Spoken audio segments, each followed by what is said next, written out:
Bab kalau seseorang memberikan lebihannya ataupun sesuatu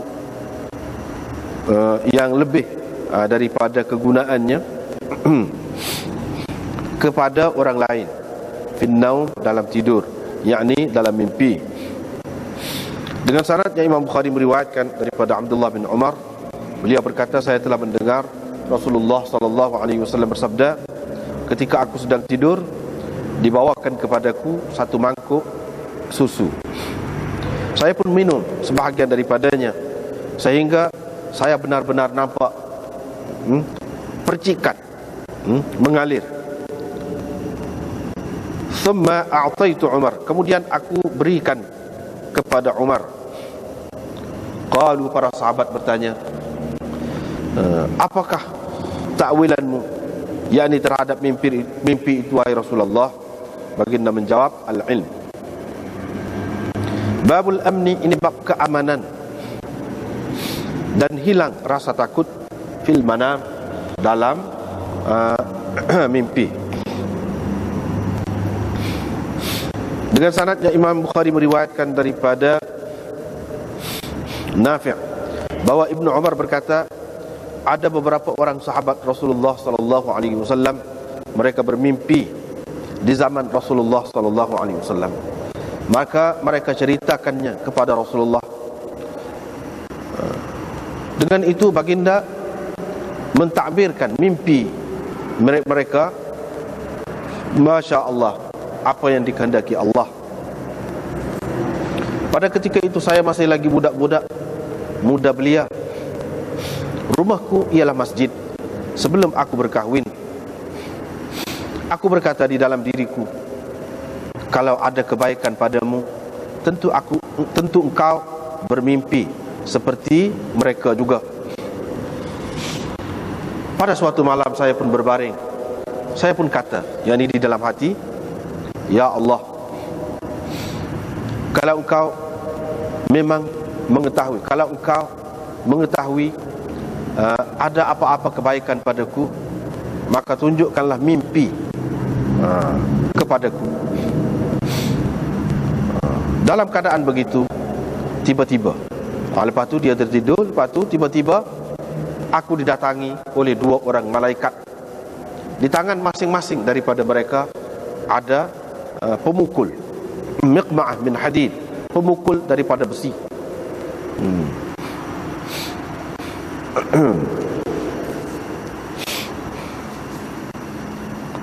Yuqbilani bi, mereka membawa aku ke hadapan, dan aku berada di antara mereka berdua sambil aku berdoa kepada Allah.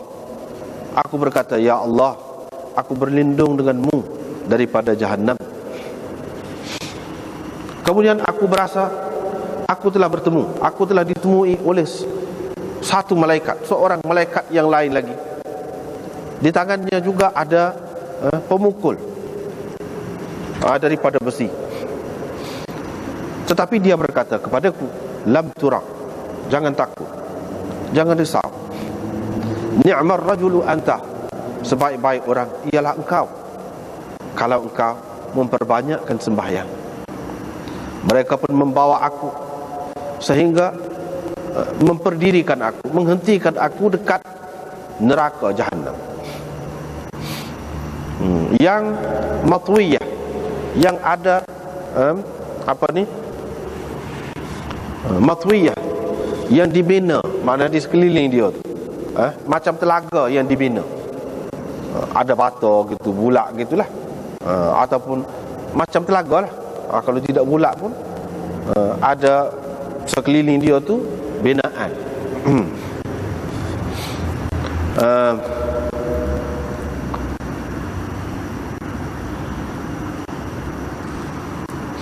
Telaga itu ada kurun itu, yakni besi ataupun binaan di tepi telaga. Binaan di tepi telaga, kayu ke, besi ke, atau apa-apa. Lepas tu dia ikat tali di situ. Ikat tali, atau di tengah tu ada apa dia ni? Hak bulak tu. Bulak tempat letak apa ni? Tali tu.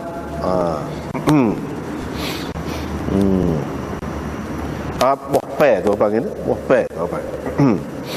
Jadi apa dia ni? Qurun itu asal mana dia tanduk. Jadi kedudukan ada di tepi telaga tu macam tanduk lah. Binaan di tepi telaga tu. Kaqarnil bi'r. Seperti kalau kita nak kata telinga ataupun tanduk telaga. Tanduk telaga kita kata panggil ke dia, tahu tepi tu. Kayu ataupun besi ataupun binaan di tepi. Zaman dulu masa ada telaga tu banyak juga kita jumpa lagu tu. Di antara dua tanduk itu, dua binaan ataupun kayu tadi, ada malaikat pula. Di tangannya juga ada pemukul besi daripada besi. Dan saya nampak di dalamnya ada beberapa orang tergantung dengan rantai. Kepala mereka ke bawah.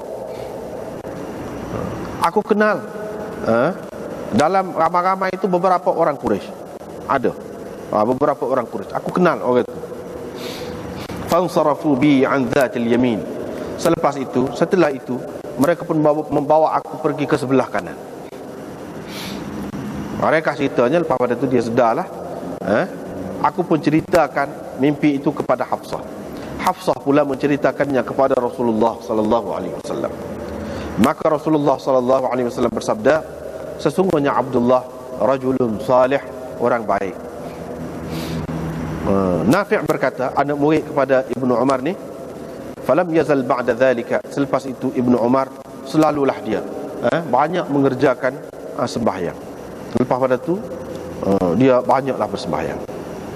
Babul akhdhi 'ala al-yamin fi an-naum. Ini bab dipegang sebelah kanan ataupun dibawakan ke sebelah kanan dalam mimpi. Diriwayatkan daripada Salim pula. Tadi Nafi', ni anak dia Salim. Daripada Ibnu Umar beliau berkata, ketika aku masih muda belia dan belum berkahwin lagi, bujang lagi, di zaman Rasulullah sallallahu alaihi wasallam, aku selalu bermalam di masjid. Orang-orang yang bermimpi sesuatu, dia akan menceritakan kepada Nabi sallallahu alaihi wasallam. Aku pun berkata, ya Allah, jika di sisimu ada kebaikan untukku, maka kamu tunjukkan kepadaku, kau tunjukkanlah kepadaku satu mimpi yang dapat ditakbirkan oleh Rasulullah, mimpi itu untukku. Aku pun tidur. Aku pun mimpi tengok dua malaikat datang kepadaku dan membawa aku pergi. Lalu mereka ditemui oleh malaikat yang lain pula.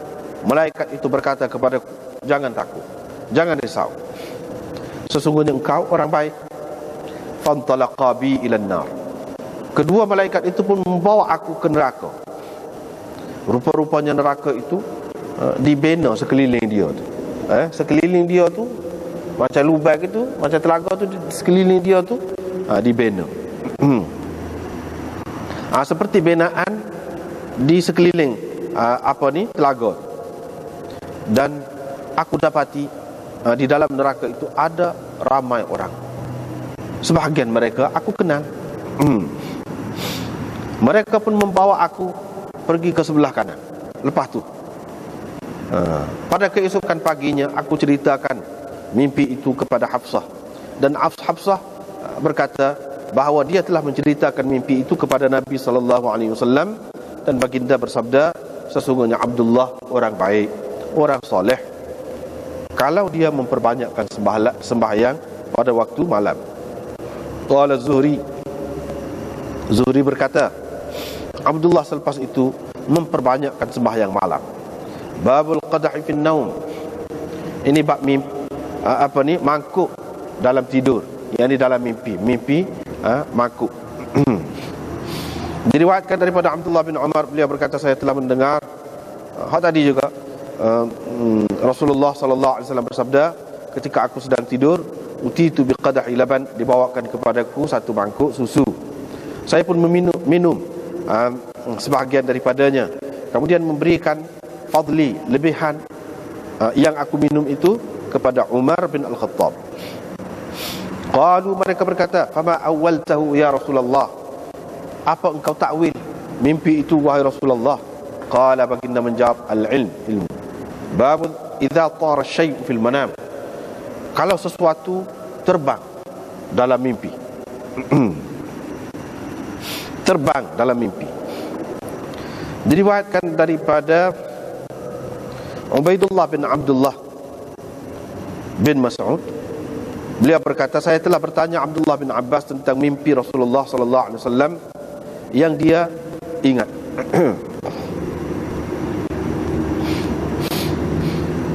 Ataupun yang Nabi sallallahu alaihi wasallam telah ceritakan, sebutkan. Maka Ibnu Abbas berkata, diceritakan kepadaku bahawa Rasulullah sallallahu alaihi wasallam bersabda, ketika aku sedang tidur, ditunjukkan kepadaku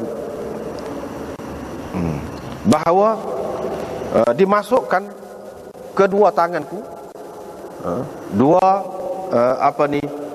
gelang emas. Kedua belah tangan aku alik ni sebelah, dimasuk gelang emas. Faqata'tuhuma,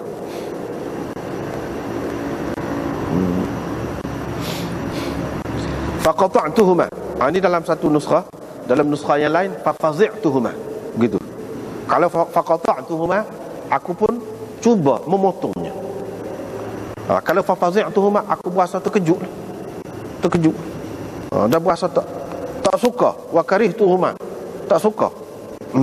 Fa udhina li, lalu diizinkan kepadaku, aku pun meniup kedua-duanya. Fatara, lalu terbang. Terbang itu maksudnya hilang. Fa awwaltuhuma, aku takwilkan, aku ta'birkan dua gelang itu dengan dua orang pendusta besar yang akan keluar. Ubaidullah berkata, salah seorang daripada dua orang itu ialah Al-Ansi yang telah dibunuh oleh Fairuz di Yaman, dan yang seorang lagi ialah Musailamah.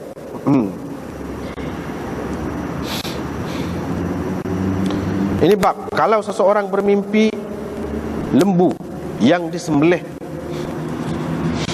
Dengan sanadnya, Imam Bukhari meriwayatkan daripada Abi Musa, daripada Abi Burdah, daripada Abi Musa. Saya rasa dia meriwayatkan daripada Nabi sallallahu alaihi wasallam. Katanya, saya telah bermimpi bahawa saya berhijrah daripada Mekah ke suatu bumi yang terdapat pokok tamar, pokok kurma di situ. Mula-mula aku terlintas bahawa negeri itu ialah Yamamah ataupun Hajar. Rupa-rupanya ia Madinah, Yathrib. Dan aku bermimpi di situ ada seekor lembu. Ada lembu. Wallahu khair, Allah lebih baik. Fa idzahumul mu'minun, rupa-rupanya mereka ialah orang-orang mukmin, orang-orang mukmin pada hari Uhud. Dan rupa-rupanya yang baik itu ialah apa yang datang daripada Allah berupa kebajikan, kebaikan dan pahala kebenaran ataupun ganjaran kebenaran yang telah Allah bawakan, berikan kepada kami selepas itu.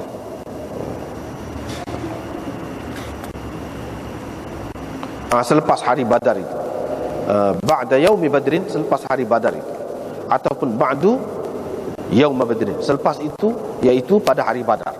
Kalau kata ba'du yaum badrin, iaitu pada hari Badar. Kalau kita kata ba'da yaum badrin, selepas hari Badar. Babun nafkhi fil manam, ini bab meniup dalam mimpi. Dengan sanadnya Imam Bukhari meriwayatkan daripada Hammam bin Munabbih, beliau berkata, ini ialah yang telah Abu Hurairah riwayatkannya daripada Nabi sallallahu alaihi wasallam.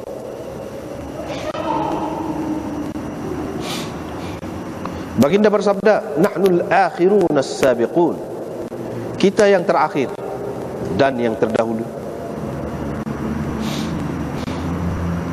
Dan Rasulullah sallallahu alaihi wasallam bersabda, ketika aku sedang tidur, tiba-tiba diberikan kepadaku anak-anak kunci, gedung-gedung bumi ini, gedung-gedung bumi ini, dan dimasukkan pada kedua-dua belah tanganku dua ni gelang tadi, gelang emas. Fakabura alayya, keadaan itu menyebabkan aku susah, berat kepadaku. Keadaan itu berat kepadaku. Aku berasa tidak senang dengan keadaan itu. Dan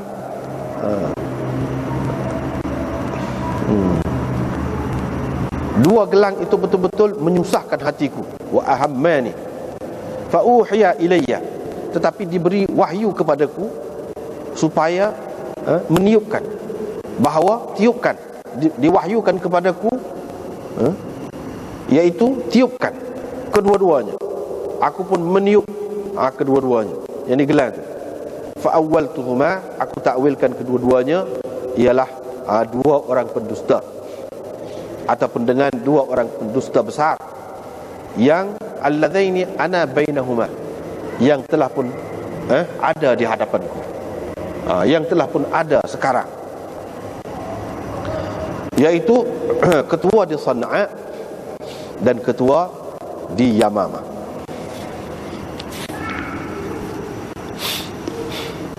Ini mula-mula malam ni berkenaan dengan Nabi SAW minum susu tu.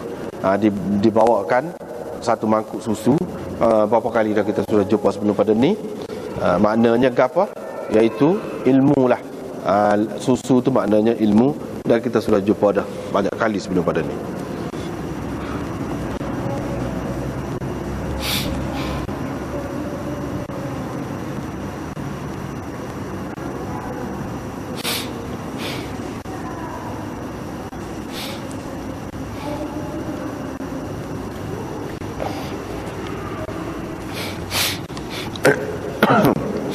Di sini Nabi SAW minum susu dulu. Cuma ada tambahan sikit lah. Kalau kita kata kita mimpi, ataupun seorang lain, orang alim mimpi, dia mimpi seperti ni juga. Dia minum, lepas tu baki lagi tu dia beri kepada orang tu. Serupa juga. Mengikut ahli ta'bir mimpinya, begitu juga. Cumanya ilmu tu tentu sekali tidaklah setara hak Nabi. Tapi maknanya gitu. Kalau kita makan ataupun minum, terutama susu ni daripada bekah orang alim, dia orang alim tu kan mimpi, ataupun kita mimpi, kita minum, bekah dia minum, itu makna tanda baik. Kita akan mendapat sebahagian daripada ilmu dia. Itu maknanya gitu. Tidak khusus dengan Nabi SAW saja, orang lain pun gitu juga.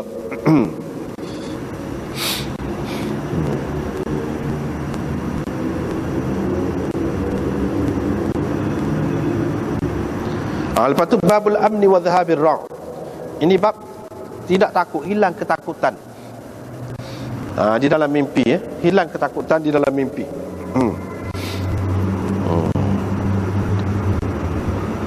Jadi ni hadis ni Imam Bukhari ambil daripada Ibnu Umar. Ibnu Umar kata ketika dia masih muda, belia budak-budak lagi, rumah dia hanya masjid lah. Rumah dia hanya masjid lah. Tak berapa tidur rumah, tidur masjid. Sebelum dia nikah gitulah keadaan. Jadi dia tengok sahabat-sahabat ni, orang tu ke orang ni cerita kepada Nabi SAW, terutamanya selepas subuh tu. Sebab kita akan jumpa akan datang Nabi SAW kerap kali lepas subuh tu. Dia tanya siapa dia ada mimpi semalam. Kalau ada dia tak ambil, dia ya. Jadi Ibnu Umar ni pun timbul lah dalam hati dia, berasa kalaulah aku ni ada kebaikan, apa-apa kebaikan, alangkah baiknya kalau aku mimpi lah serupa dengan perempuan ni, mimpi ni, biarnya mimpi lah, gitu. Jadi dia pun pada suatu malam tu baring, bila baring, dia pun kata doa, ya Allah, kalau engkau tahu ada kebaikan padaku, engkau tunjukkanlah mimpi kepadaku. Dalam riwayat satu lagi yang boleh Rasulullah ta'birkan mimpi itu untuk aku. Begitulah keadaannya. Tiba-tiba dia mimpi. Jadi apabila mimpi itu menakutkan. Jadi kadang-kadang dalam mimpi ini kita tak boleh kira. Kalau hak luar tidak semesti, tak mesti. Kalau kita kata dia lebih tepat hak dalam mimpi lah. Kalau hak luar kita kata orang alim, kita pun lepas dia minum kita pergi ambil dia minum. Tak mesti kita jadi alim. Tak molek kok. Itu soal molek tak molek itu soal lain. Tetapi tidak jadi alim dengan minum. Itu dalam alam kenyataan, dalam alam sedar. Tapi kalau mimpi, itu lebih jadi. Itu isyarat tanda kita akan jadi.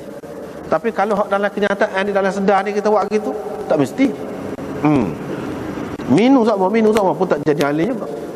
Hak lebih dia tu kita minum sama, tak jadi alim. Dalam mimpi tu yang penting. Dia ada kalanya dalam hidup kita hak dalam mimpi tu menjadi panduan kepada kita, bukan hak luar. Sebab itu mimpi tu penting.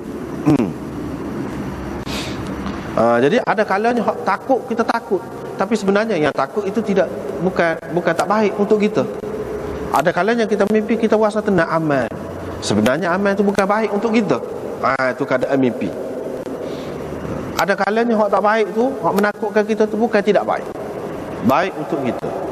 Ada kalanya yang baik untuk kita, yang kita suka tu bukan baik sebenarnya. Apabila kita sedar nanti tidak baik. Itulah yang payah, yang perlu kepada takbir. Mimpi-mimpi yang lagu ni perlu kepada takbir, sebab dia tidak serupa dengan hak dalam mimpi. Ada kalanya betul-betul serupa dalam mimpi tu, tu tak payah takbir. Gitu. Macam di sini nampak pada zahirnya tidak menyukakan dia lah. Malaikat tu mari dengan ada pemukul besi tangan, bawa pergi. Mula-mula tu takutlah. Lepas tu dia pun kata, ya Allah, aku berlindung denganmu daripada Jahannam. Lepas tu jumpa pula dengan malaikat lain pula. Di tangan dia tu pun nampak ada pemukul besi juga. Tapi dia kata, jangan takut. Dia kata, jangan takut. Sebaik-baik orang engkaulah sebaik-baik orang, kata dia. Kalau engkau memperbanyakkan sembahyang. Lepas tu pergi itu seperti yang kita terjemah tadi lah. Dalam hadis ni banyak pengajaran dia. Yang pertama, tidur di masjid ni tak apa. Bahkan dari satu segi molek. Dari segi mazhabnya, mazhab Hanafi tidak kena tidur dalam masjid ni. Tapi kalau dalam mazhab Syafi'i tidak, molek. Cuma masalah sekarang tu masalah lain lah. Kadang-kadang boleh jadi masalah pula dah. Kalau buka masjid ni boleh jadi berlaku kecurian. Ada orang hak jenis tak penuh fikiran tu, boleh jadi macam-macam berlaku tu, sebab tu tutup. Tapi kalau nak kira dalam keadaan yang sepatutnya terkawal, patut dibuka masjid itu. Kalau tidak pun bahagian luar tu pun masjid juga. Asalkan dalam kawasan masjid, tapak masjid. Sebab apa molek? Tidur di masjid, duduk di masjid ni, sebab apabila kita duduk di masjid, kita mesti jaga diri kita, kawal diri kita. Perkara-perkara yang tidak sepatutnya kita buat, kita tak akan buat di masjid ni. Kita tak akan buat. Kalau ada kawan-kawan pun kita tidak akan main tak tutup pasar, tidak akan buah tak tutup pasar seperti di lain. Makna keadaan kita lebih suci, lebih bersih. Dan masjid tempat orang ibadat. Jadi kita pergi di situ, kita tidur, kita serah diri kepada Tuhan. Tuhan akan jaga kita lebih daripada tempat lain, dan syaitan lebih takut daripada tempat lain. Maknanya kita lebih terpelihara, lebih terjamin keadaan kita. Begitu juga kita tidak terkhoyak-khoyak ataupun terfikir benda-benda yang bukan-bukan apabila duduk di masjid. Apalagi kalau kita ni ingatkan kita duduk di atas masjid, kira-kiranya yang sesuai dengan masjid lah kita akan buat. Mengaji Quran ke, nak mengaji Quran kita kata ada air semayang. ataupun kita semaya kau sebelum pada tu kita semaya, lepas tu baru kita tidur. Maknanya dalam keadaan ada air semaya. Banyak perkara tu yang menyokong kita untuk mendapat sesuatu yang baik daripada Allah Subhanahu Wa Taala. Dan mimpi adalah sesuatu yang baik, panduan kepada kita daripada Allah Subhanahu Wa Taala.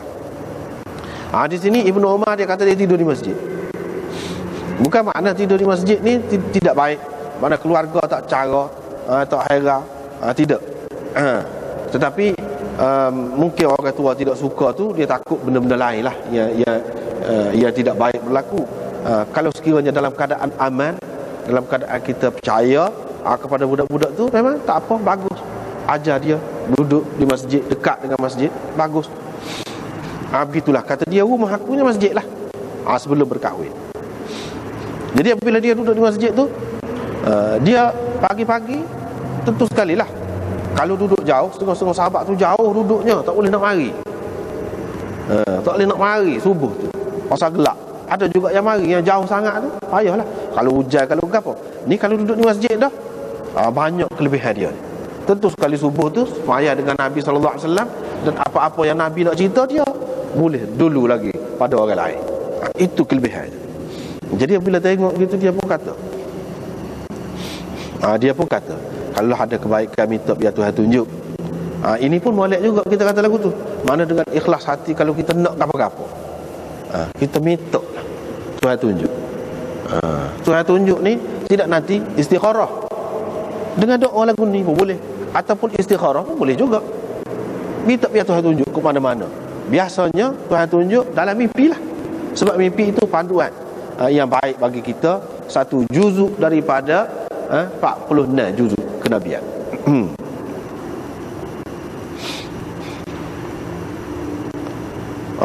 Lepas tu mari malaikat menakutkan, bawa besi, bawa aku pergi, aku pun berlindung. Jadi mimpi yang baik, salah satu tanda mimpi yang baik, iaitu dalam mimpi itu kita ingat Tuhan.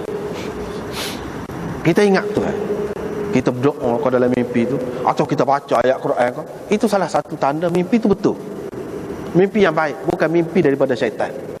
Macam di sini dia ingat ni, dia minta berlindung dengan Allah. Jadi kira-kiranya orang ni nak pergi ke tempat yang menakutkan lah, tempat yang tidak baik lah. Jadi macam mana Ibnu Umar tahu ini malaikat? Dia kata tiba-tiba mari malaikat.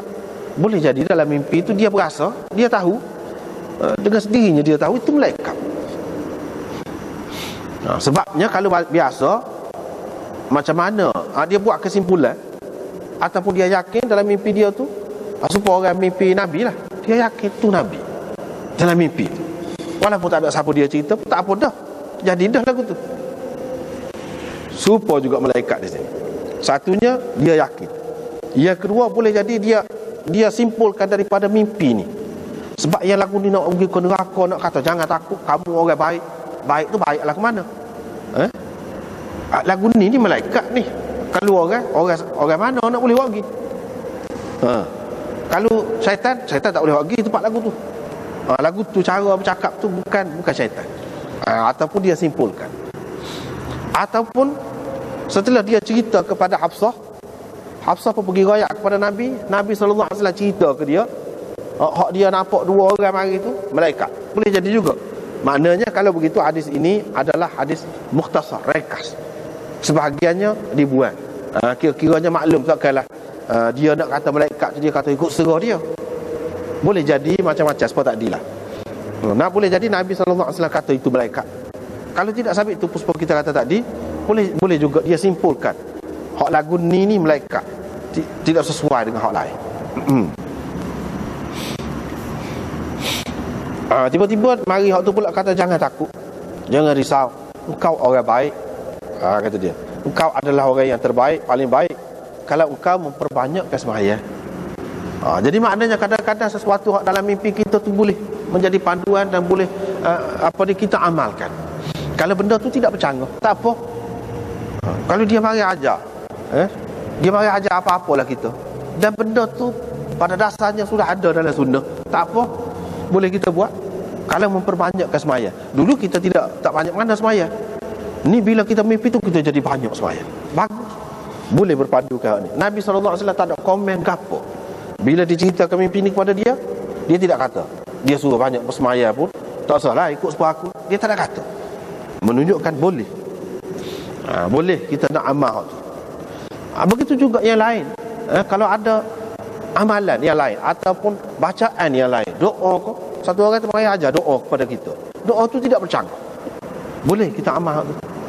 Selain daripada doa Nabi, hak lain-lain yang kita tahu tu, hak maksur itu, kita nak berdoa dengan hak tu. Tak salah. Tapi jangan bagi salah lah. Jangan bagi salah lah. Kalau ada unsur yang salah, yang bercanggah dengan syariat, tak boleh. Kalau tidak bercanggah, tak apa, kita boleh amalkan. Buat pergi ke neraka, dia faham lah, dia faham. Kita kata kalau neraka ni, kalau dalam keadaan biasa, boleh jauh pun, itu dah terasa dah panasnya. Ni macam mana boleh pergi dekat tengok, lepas tu tengok dalam tu ada. Ini keadaan lain dalam mimpi ni. Tetapi neraka lah yang ditunjuk kepada dia. Allah SWT permudahkan. Allah SWT maknanya jaga sesuatu yang mana tidak sesuai, tak boleh. Kalau tidak dijaga, tak boleh pergi dekat. Hak tu Allah SWT jaga. Jadi tidak berlaku apa-apa lah kepada dia. Dia pergi tengok, tidak kata berasa panas ke, berasa takut ke, besarnya api, tak ada. Pada ketika tu ditunjukkan kepada dia tu gitu. Lepas tu dia tunjuk, begitulah keadaannya. Ada malaikat pula. Lepas tu ada orang yang tergantung dengan rantai dalam tu, kepala ke bawah. Jadi dia tengok. Dia tengok. Tak ada pula dia sebut itu besar ke, besar sangat. Tak ada sebut gitu.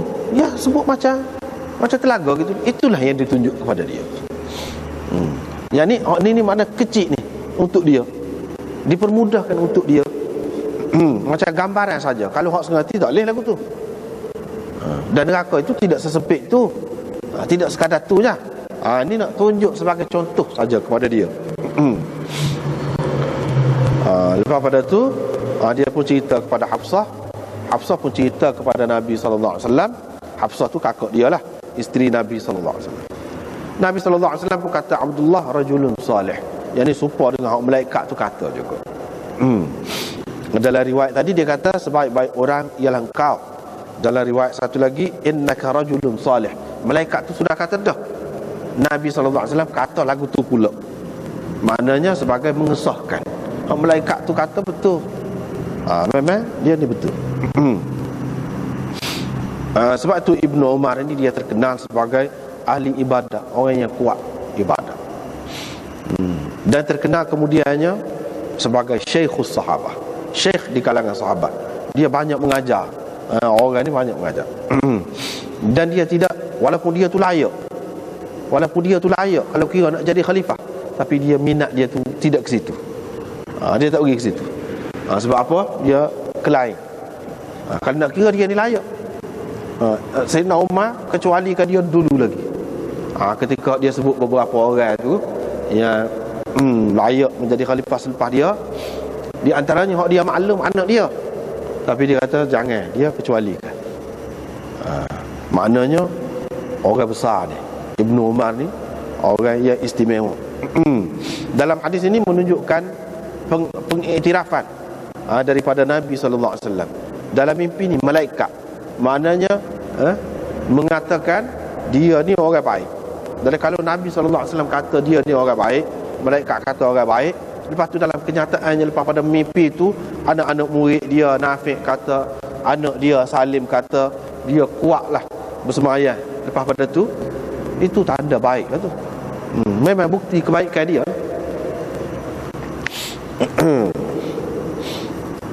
Orang yang soleh. Lepas pada tu, hadis yang sama juga Imam Bukhari buat tajuk lain. Sebab apa? Dia ambil daripada cerita dalam tu, iaitu dibawa ke sebelah kanan dalam mimpi.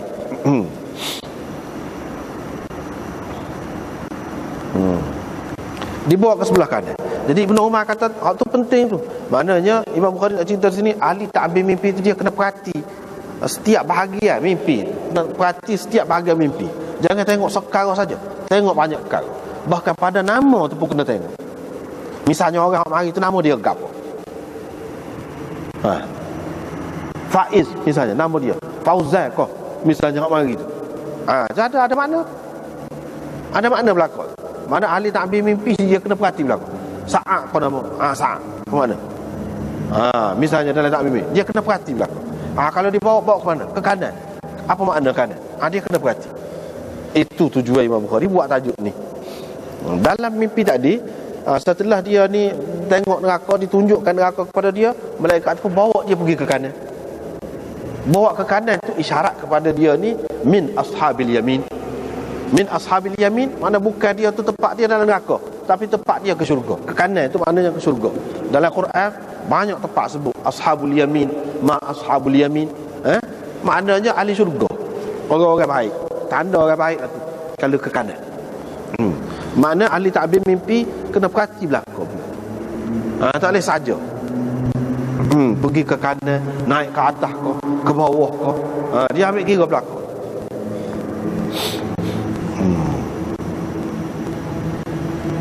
Hak tu naknya.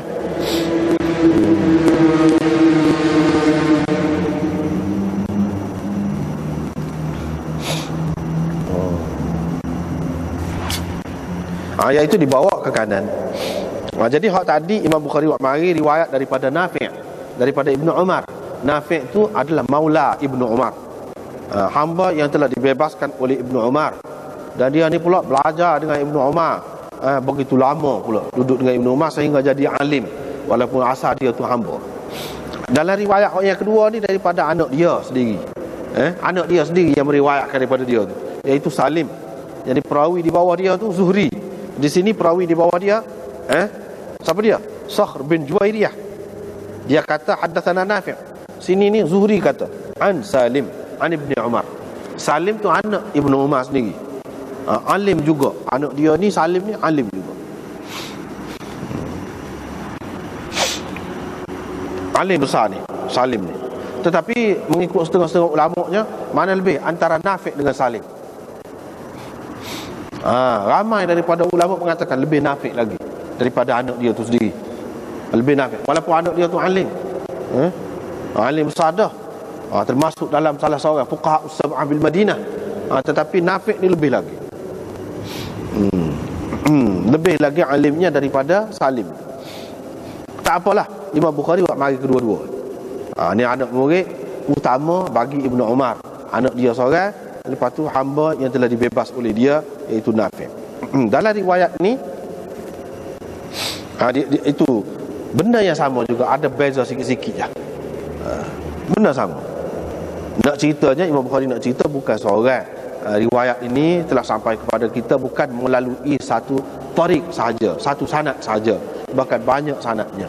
Apabila banyak sanad, maka menunjukkan cerita itu benar. Cerita itu benar. Bukan cerita-cerita gitu-gitu je, bukan seorang yang dengar. Daripada sahabat tu dia sendiri cerita tu, dia seorang tu, tak apa, moga mimpi dia seorang. Mimpi dia dan dia sahabat. Bagi kita ahli sunnah tak jadi masalah dah. Hak bawah dia tu ramai. Kalau bawah daripada sahabat tu tabi'in tu sudah ramai dah. Tabi'in lagi ramai. Bawah lagi kau ramai.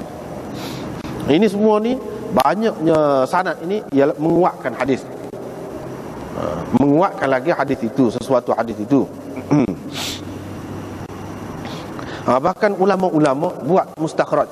Mustakhraj nama kitab lah. Mustakhraj itu istilah hadisnya jenis kitab. Jenis kitab lagu mana? Hadis tu hadis bagi satu kitab. Misalnya hadis tu hadis Bukhari. Hadis Bukhari belaka, tapi sanad lain. Bukan sanad Bukhari. Hadis tu hadis Bukhari, tapi sanad lain. Banyaklah sanad. Itu kitab lagu tu orang panggil mustakhraj. Kalau mustadrak, dia mustakhraj dengan mustadrak. Mustadrak ni jenis kitab juga, bukan semua, banyaklah. Mustadrak atas kitab gapo, mustakhraj atas kitab gapo, bagi kitab gapo. Jadi kalau mustadrak ni dia hadis tu, misalnya mustadrak Hakim, mustadrak al-mustadrak ala sahihain. Ini mengikut dakwaan dia, hadis-hadis kok dalam kitab dia tu diriwayatkan oleh perawi-perawi Bukhari dan Muslim juga. Tetapi hadis yang diriwayat oleh demo tu tak ada dalam Bukhari dan Muslim. Mana Bukhari timur orang-orang ni. Kalau Bukhari timur dalam Bukhari ni, orang-orang ni sepatutnya hak tak ada dalam Bukhari ni pun kita boleh faham. Bukhari tu akan timur jugalah sebab orang sama, perawi yang sama meriwayatkan. Jadi tujuan dia nak ayatnya kepada dia, iaitu hadis lain. Hadis lain tetapi sanadnya sama, ataupun perawi-perawi dia tu sama. Walaupun sanad dia tidak semesti sama betul lagu ni, tak. Perawi-perawi dia adalah perawi-perawi Bukhari dan Muslim, tapi hadis dia lain. Itu orang panggil mustadrak. Jadi kira-kiranya hadis tu tinggilah kedudukannya. Sebab apa? Sebab menepati syarat Imam Bukhari dan Muslim. Maknanya gitulah. Menepati syarat tu maknanya perawi-perawi Bukhari dan Muslim lah. Ya, jadi tinggi tu sebab perawi dia tu lah. Kalau nak kira hadis tu kadang-kadang ada juga dalam kitab lain. Tetapi perawi tu bukan perawi Bukhari dan Muslim. Tiba-tiba kalau nak mari kitab lain, perawi tu perawi Bukhari dan Muslim, tinggilah. Walaupun hadis tu tak ada. Jadi ini memberi maklumat, memberi pengetahuan yang lebih luas kepada kita tentang hadis tu. Boleh jadi tak ada dalam Bukhari dan Muslim, ada dalam orang lain, tak apalah, dan muka syarat dia sama. Cumanya benarkah, betulkah apa yang dikatakan betul-betul menepati syarat Bukhari dan Muslim tu betul-betul tepat semati? Itu soal lain lah. Soal lain lah tu. Soal lain. Nak ceritanya jenis kitab mustadrak, mustakhraj, hak sebut tadi. Jadi cara Imam Bukhari buat gini ni pun, ini semacam mustakhraj juga. Tapi orang tidak panggil mustakhraj lah dalam istilah, sebab bukan dalam kitab lain. Sini juga tapi sanad lain. Tujuannya untuk menguatkan cerita ni, kuat. Jadi Imam Bukhari ambil hadis ni juga, cuma dia kata fa akhadha bi dzatal yamin. Mereka berdua membawa aku pergi ke sebelah kanan. Situ Imam Bukhari ambil. Apa pengajaran dia? Dia nak ayat kepada ahli takbir mimpi. Orang ahli takbir mimpi dia kena pati belakang. Setiap tempat yang tersebut di dalam mimpi tu dia kena pati belakang, ambil kira belakang. Jadi seperti mana sebelum pada ni cara pasal hukum semaya kau hukum apa-apa jual beli kau, itu dia pandu. Imam Bukhari memandu fakih ahli fiqh. Sepatutnya daripada hadis ni kita kena faham benda macam ni. Dia buat tajuk lah. Daripada hadis ni kita boleh faham juga benda ni. Tapi berkait dengan fiqh. Hak ni bukan berkait dengan fiqh, berkait dengan ta'bir mimpi. Imam Bukhari memandu juga orang dalam bab ni. Bukan masalah fiqh. Kadang-kadang orang tu alim fiqh, dia tak erti sikit abuk pun ta'bir mimpi. Maknanya kalau orang tu dia mendalam sungguh, dia lama baca, dia kaji gitu gini hadis ni, itu istimewanya sebab ada belakang.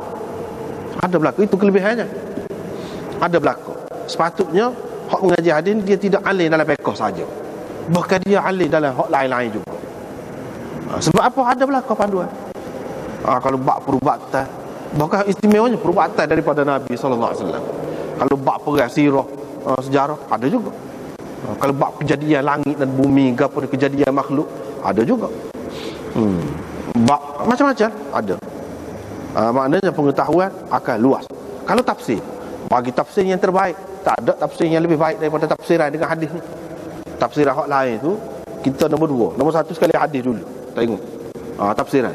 Maknanya dia akan mahir juga dalam tafsir, akan mengetahui Quran dengan betul, dengan tepat juga kalau mengaji hadis. Artinya mengaji hadis ni penting lah. Boleh memandu kita dalam semua perkara. Cuma kita kena berdalam lah. Kalau bukan mengaji sekali lalu tu tak pandai lagi. Dia kena tengok. Kalau nak mahir dalam satu-satu bab tu, dia kena kaji pula lah waktu tu, sampai jadi mujtahid dalam bab tu lah pula.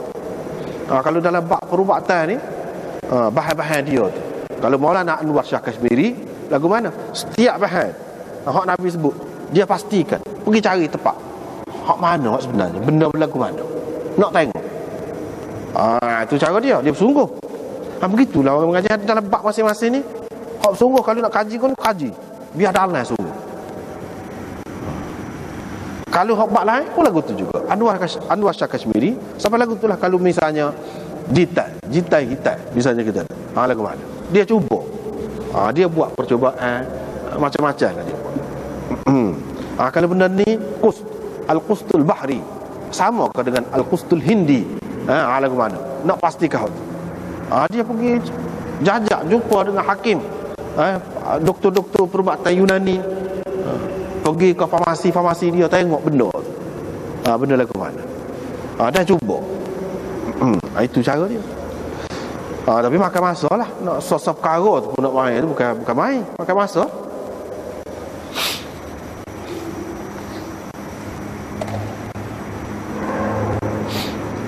Lepas pada tu ini bab ini bab al-qadah fi an-naum. Tadi juga iaitu mimpi makuk. Dalam tidur. Pergi ke farmasi dia tengok benda tu. Benda lagu mana? Dah cuba. Itu cara dia. Tapi makan masa lah. Nak sosok perkara tu pun nak main tu bukan main. Makan masa.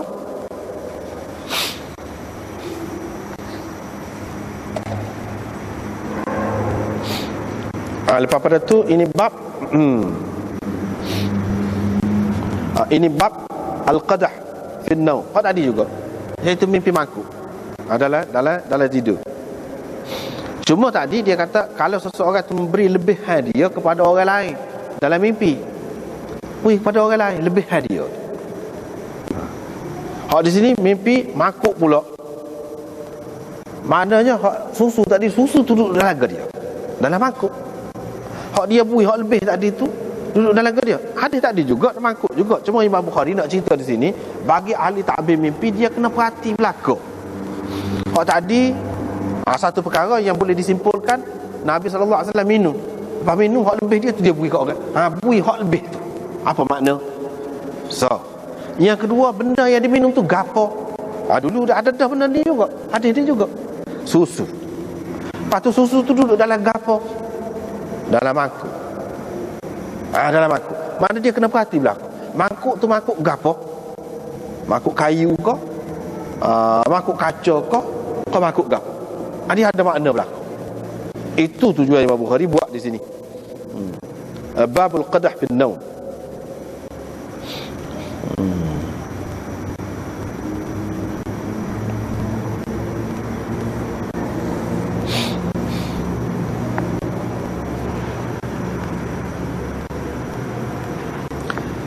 Begitu.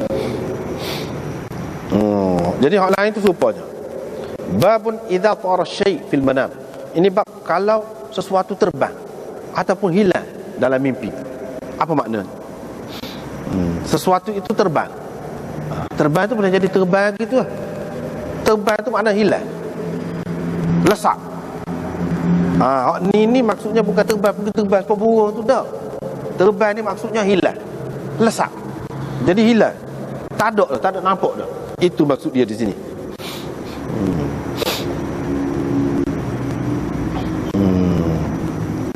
Lepas tu cerita.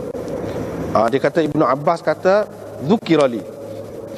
Tadi Ubaidullah bin Abdullah bin Mas'ud.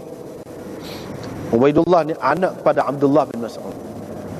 Dia ni tak ada mengaji banyak dengan ayah dia sendiri. Sebab ayah dia mati. Dia kecil lagi. Tetapi dia banyak berguru dengan Ibnu Abbas. Dia ada. Sebab tu banyak riwayat dia daripada Ibnu Abbas. Dia kata saya tanya Abdullah bin Abbas tentang mimpi Rasulullah yang Rasulullah sebutkan. Kita kata zakara. Ataupun zakara tadi dengan makna yang dia ingat. Ibnu Abbas ingat. Satu. Tetapi lebih tepat di sini dengan makna yang Rasulullah cerita. Yang Rasulullah sebut. Ibnu Abbas pun kata dzukirali, disebutkan kepadaku. Di sini dzukirali, disebutkan kepadaku. Siapa dia yang menyebutkan? Siapa dia yang menceritakan? Tak ada sebut pula di sini. Tapi tak apa, sebab dia ni sahabat. Ibnu Abbas ni sahabat. Dia kata dzukirali tu kira-kiranya sahabat jugalah yang royak kepada dia, walaupun tidak tahu nama gapo sahabat, tak apa. Tapi kalau lagu ni duduk bawah, dalam sanad tu duduk bawah, dzukirali, kata seorang perawi tu, tak boleh lah. Tak boleh lah. Sanad tu jadi dhaif lah. Kalau tidak diketahui melalui tarik yang lain, sanad yang lain, siapa dia dengan jelas yang menyebutkan kepada dia. Kalau pergi cari mana pun tak tahu. Dzukirali, disebutkan kepadaku begitu saja. Kalau duduk alik bawah, bukan sahabat, tak kira tabi'in pun, jadi dhaif selalu hadis. Tapi hak ni tidak jadi dhaif. Hak ni tidak jadi dhaif. Dalam Bukhari ni tidakkah dia kata syarat dia muttasil. Hadis dia bersambung, perawi-perawi dia tidak putus. Bermakna bila Imam Bukhari buat mari gini ni, jelaslah tidak putus. Apalagi dalam riwayat yang lain jelas ada sebut siapa yang menyebutkan.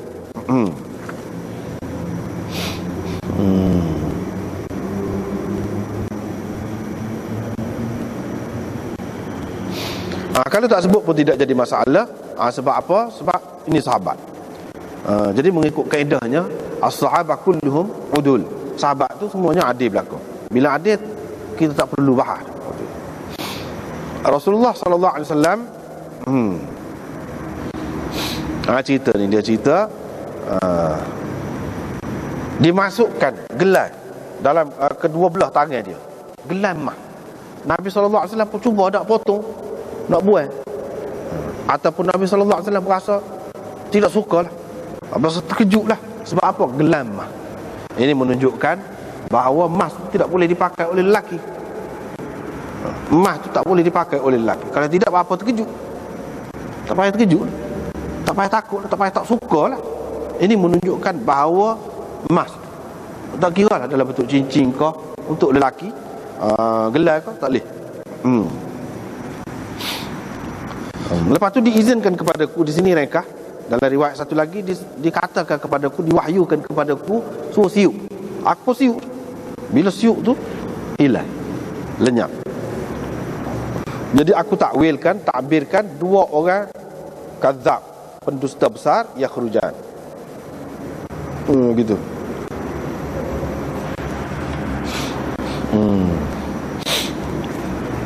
Jadi kalau kita tengok dalam hasyiah nombor 10 di sini, Muhallab berkata, Nabi SAW takwilkan gelas tadi, gelas emas tu dengan dua orang pendusta tu kok mana? Kalau kita nak belajar daripada situ, kok mana? Sebab dusta ni makna sesuatu yang tidak ada, tiba-tiba diadakan. Itu makna dusta. Pendusta ni lagu tu juga, bukan ada asas. Benda dia cerita tu, benda yang sepatutnya lagu ni, dia royak lagu lain. Sepatutnya dia letak sini, dia letak lain. Begitu. Itulah yang dikatakan dusta. Pendusta orang yang melakukan lagu tu lah, kerja lagu tu.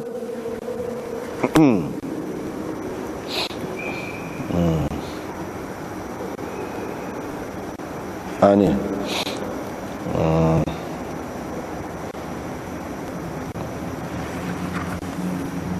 ada gelas di tangan Nabi SAW ni, bukan di tempat dia. Gelas emas ni kalau ya tempat dia, apa orang perempuan. Ni gelas emas tu duduk di tangan Nabi SAW. Yang dia duduk ajar semua orang, tak boleh gelas emas ni, tak boleh pakai orang lelaki. Cincin emas tak boleh. Tiba-tiba mari duduk tangan dia. Ini maknanya letak tak kena pada tempat tu. Gitu, tak kena pada tempat. Kedudukan tu tak kena. Sebab apa? Sebab ia bukan perhiasan lelaki. Lepas tu gelas emas. Sebab tu kata emas ni dalam bahasa Arab. Sebab tu dia mimpi tak habis hak tempat tu, kita kena ambil kira hak Arab dia. Kena ambil kira hak Arab dia.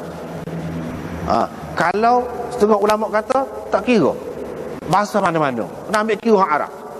Setengah ulama kata tidak, kena ambil kira bahasa ahli bahasa tu. Dia bahasa ke dia, dalam bahasa dia tu apa makna? Apa makna? Begitu. Di sini daripada zahab, mana gelar daripada emas.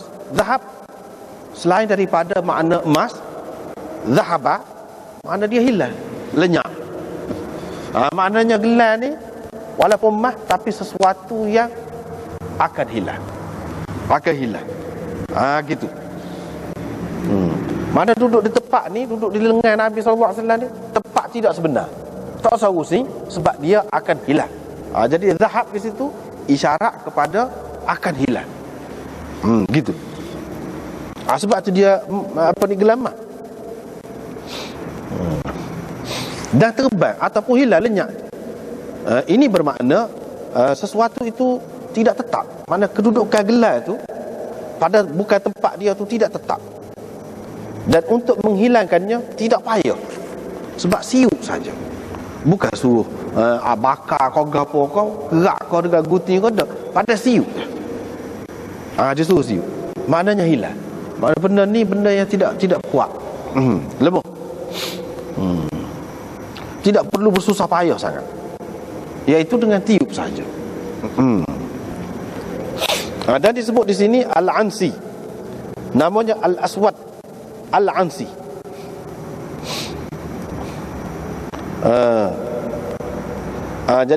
Dalam kisahnya disebut dalam hasyiah ni, orang panggil juga dia ni Dzul Himar.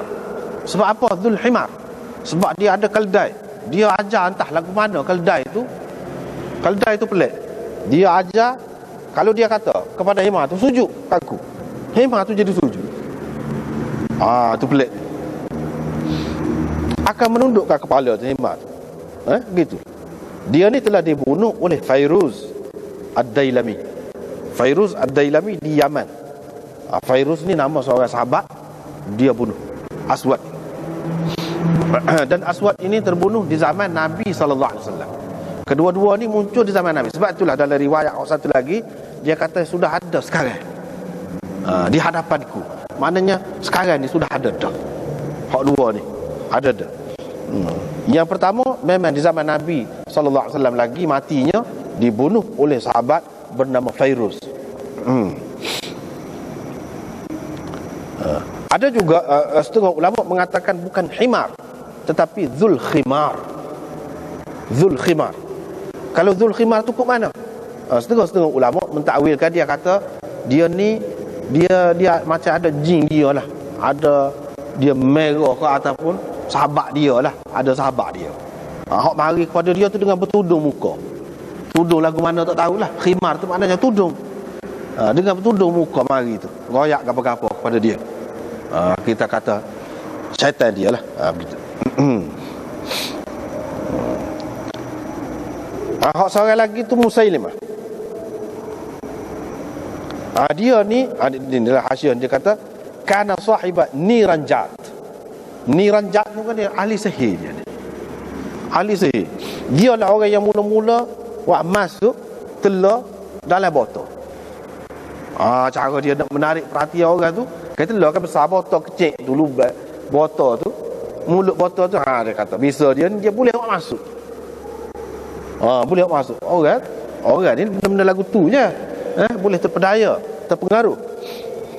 Dia ni dibunuh oleh Wahsy, seorang sahabat Nabi sallallahu alaihi wasallam yang telah membunuh Hamzah. Dan Wahsy kata sebelum pada dia bunuh tu, dia berasa dia nak buat sesuatu. Balah hak dia buat tak molek tu dulu. Semasa dia tidak Islam, dia bunuh orang yang paling dikasihi oleh Nabi sallallahu alaihi wasallam. Dia berasa bertuah kalau dia boleh bunuh orang yang paling dibenci oleh Nabi sallallahu alaihi wasallam. Tetapi hak ni selepas Nabi sallallahu alaihi wasallam wafat, di zaman Sayyidina Abu Bakar. Baru dibunuh.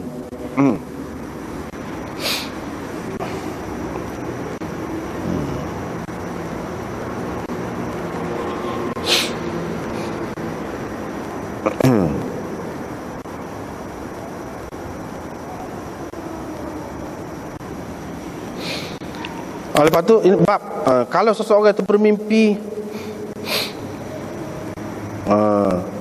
lembu yang disembelih, lembu kena sembelih.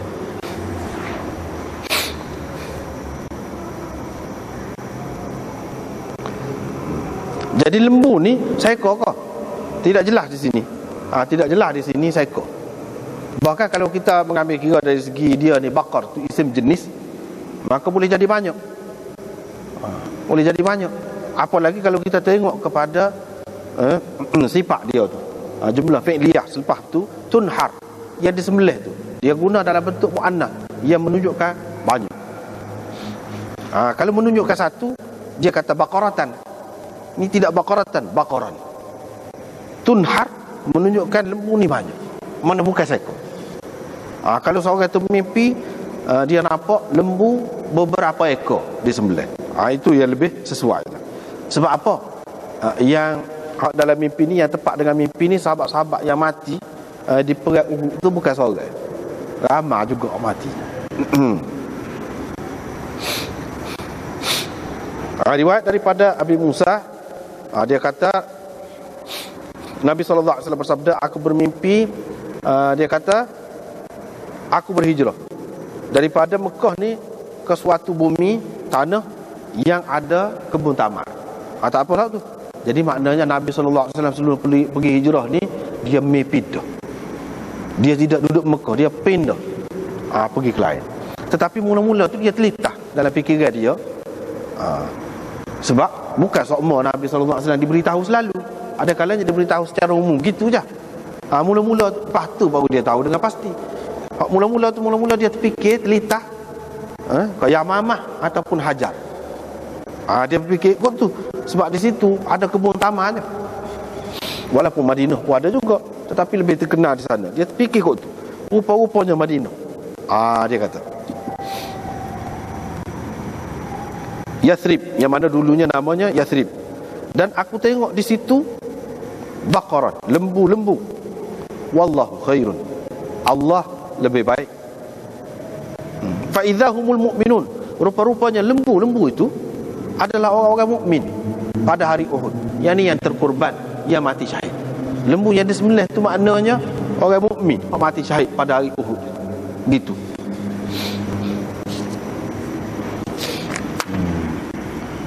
Dan kebaikan yang Allah, wallahu khair. Lepas tu dia kata wallahu khairun. Wallahu khairun tu apa makna? Allah lebih baik. Yakni kebaikan yang Allah berikan berupa pahala. Berupa pahala itu lebih baik kepada orang yang mati itu. Kepada orang-orang yang mati itu, mereka berasa balasan Allah, pahala yang Allah berikan kepada mereka, hak itu lebih baik. Itu makna Allah lebih baik. Jadi Allah lebih baik tu apa dia? Nabi SAW kata sebagai jumlah mu'taridah ke? Ataupun hak ni hak dalam mimpi tu tiba-tiba bunyi wallahu khairun. Gitu. Ada dua pendapat. Ada setengahnya mengatakan wallahu khairun, hak ni Nabi kata jumlah mu'taridah. Mana aku tengok di Madinah tu lembu-lembu.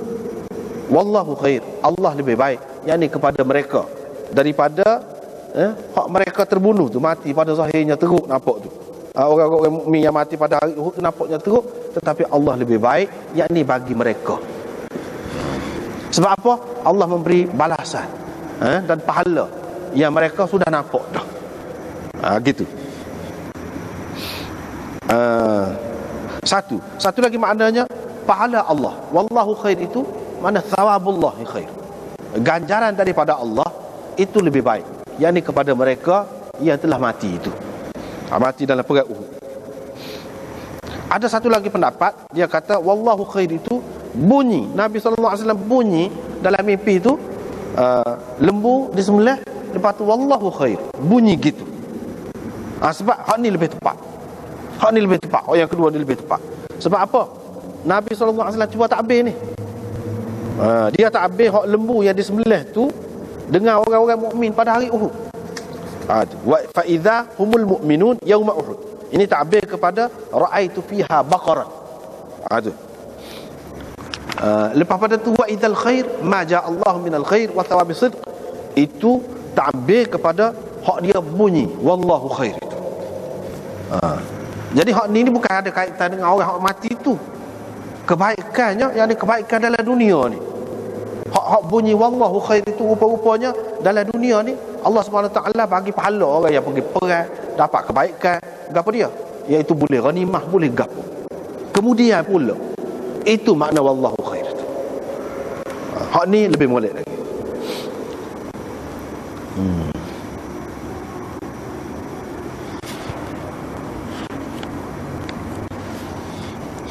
Jadi ada beberapa perkara lah di sini. Satu, Imam Bukhari dalam tajuk ni dia buat baqaran tunhar, lembu-lembu yang disembelih. Sedangkan dalam hadis ni tak ada. Wa ra'aitu fiha baqaran saja. Apa gini? Imam Bukhari memang cara dia isyarat kepada dalam setengah-setengah tarik hadis ini terdapat perkataan tunhar itu. Jadi dia ambil ni gitulah. Sebab kalau tengok lembu saja, takbir dia lagu lain. Hak ni takbir sahabat-sahabat ni mati ni sembelih. Jadi Imam Bukhari nak cerita kalau kita dapati dalam setengah-setengah hadis tak ada satu perkataan, dan perkataan itu penting untuk takbir. Mana kita kena tengok banyak tempat lah, baru tepat takbir kita tu. Kalau kita tengok ni saja, aku mimpi tengok lembu. Lembu boleh jadi makna lagu lain. Nabi Yusuf pun tengok lembu juga. Lembu kuruh, maknanya nak marah. Kalau lembu gemuk, maknanya akan subur negeri tu. Jadi lembu saja tu banyak makna lembu tu. Sebab itulah ulama-ulama menyebutkan banyak makna lembu. Di antaranya bini. Lembu tu boleh jadi dengan makna bini. Lembu juga dengan makna perempuan, dengan makna khadam, dengan makna tanah. Seorang tu diberikan lembu, boleh jadi dia akan dapat tanah. Boleh jadi dia akan dapat isteri, boleh jadi dia akan dapat khadam. Jadi macam-macam makna lembu tu.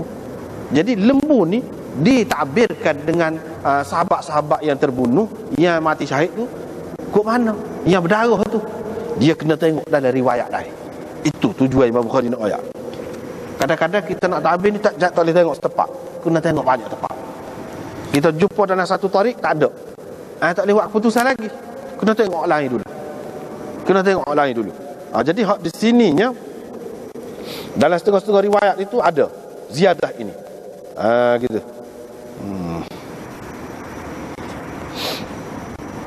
Iaitu dia sebut ni, qultu ka'annahu asyara bidzalika ila ma warada fi ba'd turuq al-hadith wa huwa ma rawahu Ahmad min hadith Jabir anna an-nabiy sallallahu alaihi wasallam qala ra'aitu ka'anni fi dir'in hasina wa ra'aitu baqaran tunhar. Itu ada sebut.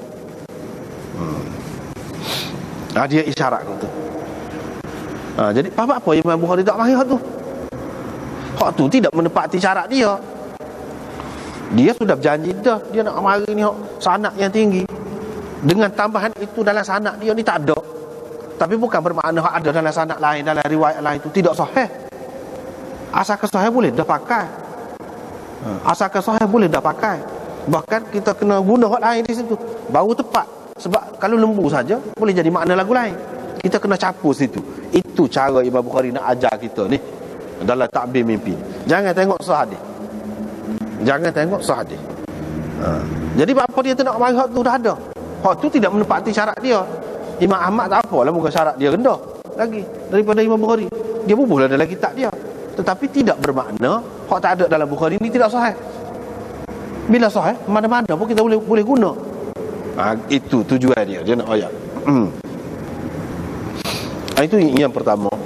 Yang kedua, di sini ba'du ataupun ba'da yaumi badrin. Ba'da yaumi badrin.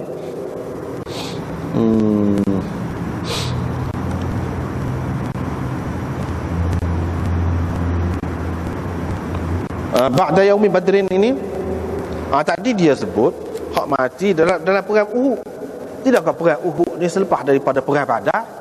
Jadi kalau kita pakai ba'da yaumi badrin, badrin di sini maknanya selepas Badar yang pertama, makna dalam Badar yang kedua. Begitu.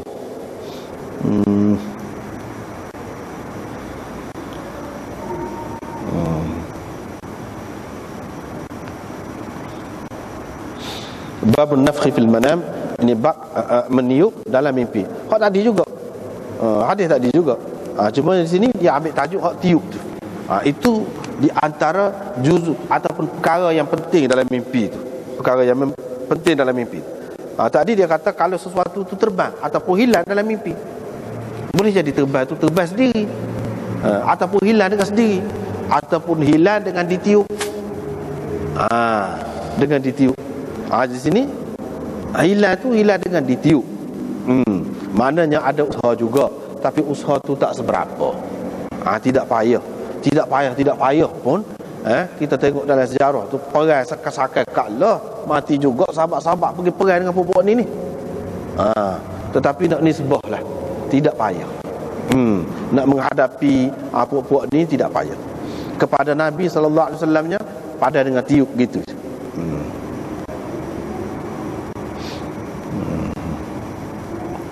Lepas pada tu ni cuma dalam riwayat ni tadi riwayat daripada Ubaidullah daripada Ubaidullah bin Abdullah bin Mas'ud daripada Ibnu Abbas. Ni pula riwayat daripada Hammam bin Munabbih daripada Abi Hurairah. Ceritanya cerita dulu. Hammam bin Munabbih ni nak cerita di sini. Sebab apa beza sikit ni cara dia royak ni. Kalau kita tengok sini, Hammam bin Munabbih kata, "Hadza ma haddatsana bihi Abu Hurairah." Apa dia kata lagu tu? Hak lain tidak lagu tu.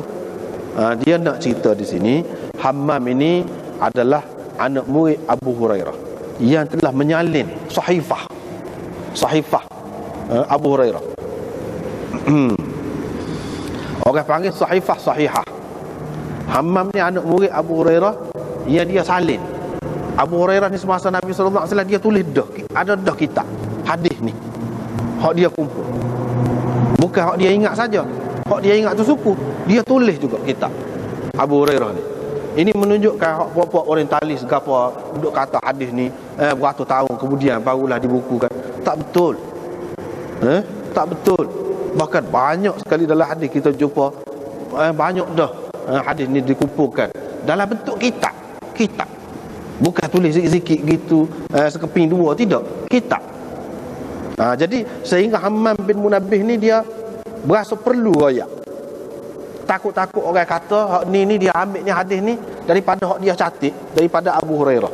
Sebenarnya dia tak dengar Abu Hurairah royak pun. Jadi orang panggil nukil daripada kitab. Nukil daripada kitab, daripada sahifah dia tu. Jadi kalau nukil daripada kitab tu kurang sedap, tak berapa kuat tu. Sebab ada kalanya seorang anak murid dia saling belakang. Sebenarnya dia tak dengar belakang daripada tu guru dia. Hak dia dengarnya beberapa hadis saja. Jadi hak tak dengar tu mana tidak sabit sama dia. Hak ni dia berjumpa gitu ya. Seseolahnya kalau kita kata dalam bentuk wijadah kau gapo kau jumpa dapati ada. Lepas tu ambil riwayat. Tak kuat lagu tu.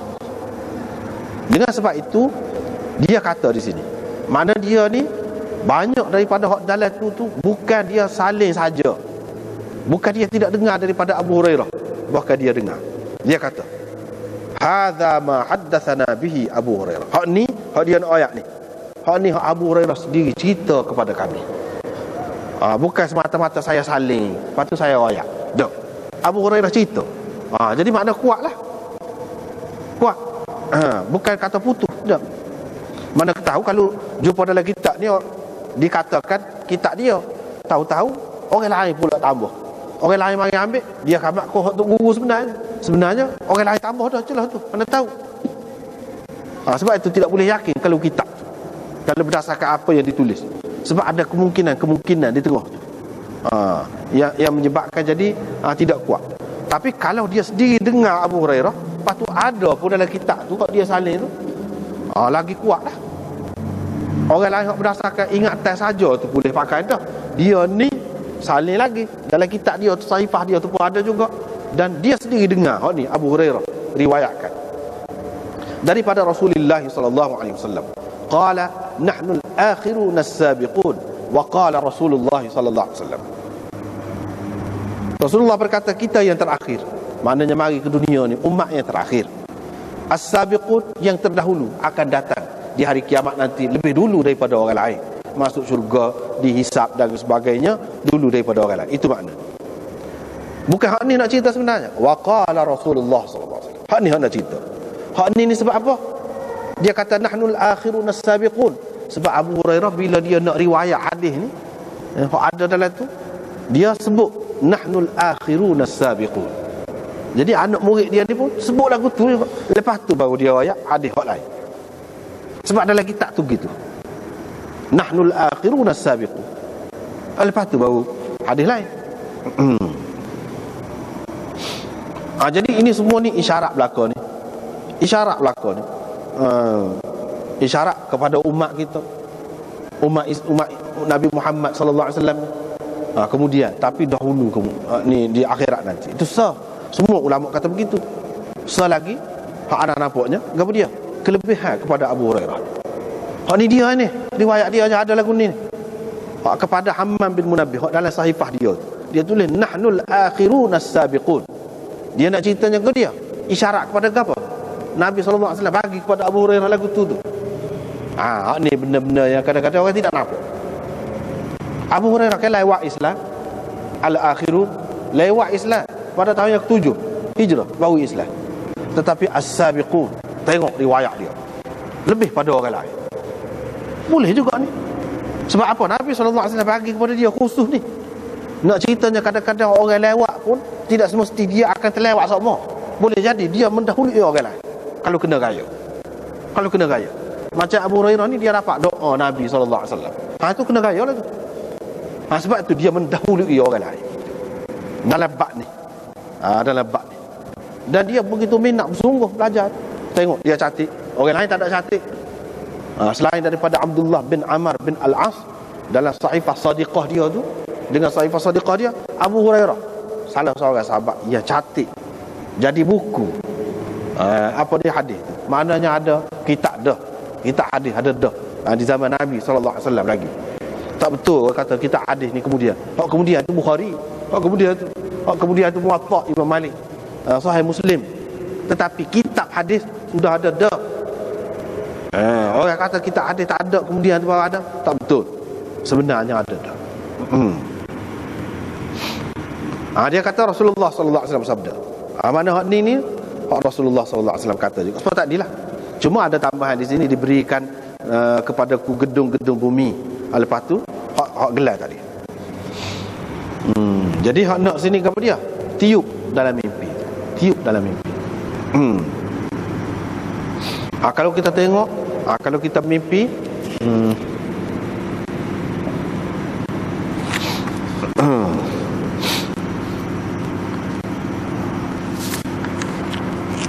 kalau kita mimpi apa ni, sesuatu yang tidak menyenangkan kita lah, benda yang haram ke, benda yang tak boleh lah, ada pada tubuh kita.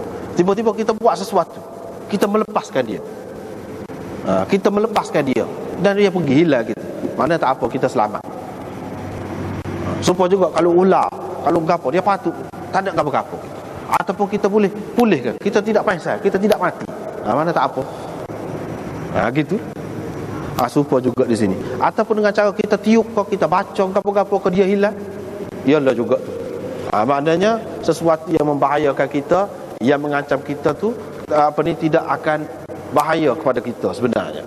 Walaupun sekali lalu tu menyusahkan kita, tetapi ia akan hilang juga.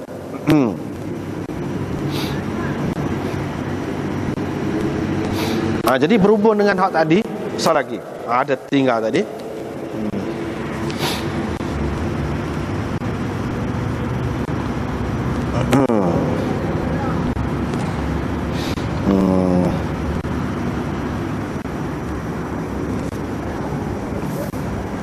Ada tinggal tadi, iaitu hak bawa ke kanan ke apa tu, Ibnu Umar tu, dia bawa pergi ke satu tempat.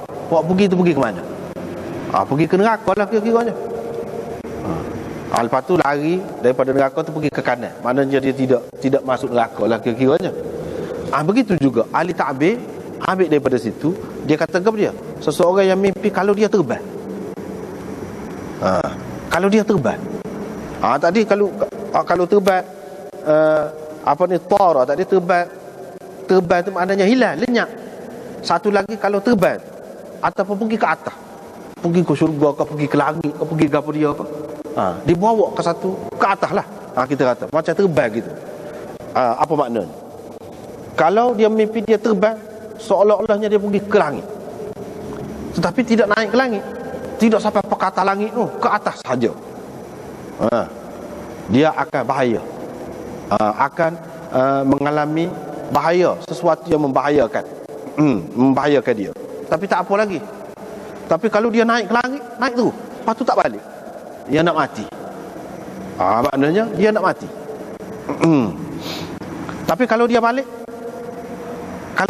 dia naik ke langit, lepas tu balik, mana dia akan sakit. Tetapi dia sakit pun dia akan sembuh pula. Dia akan sembuh pula. Itu maknanya kalau naik ke langit.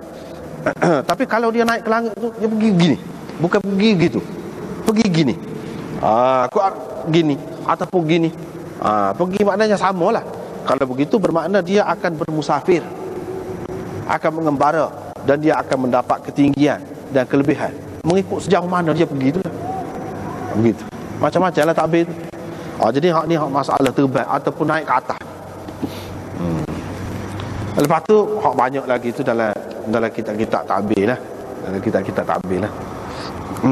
Boleh tengok sana.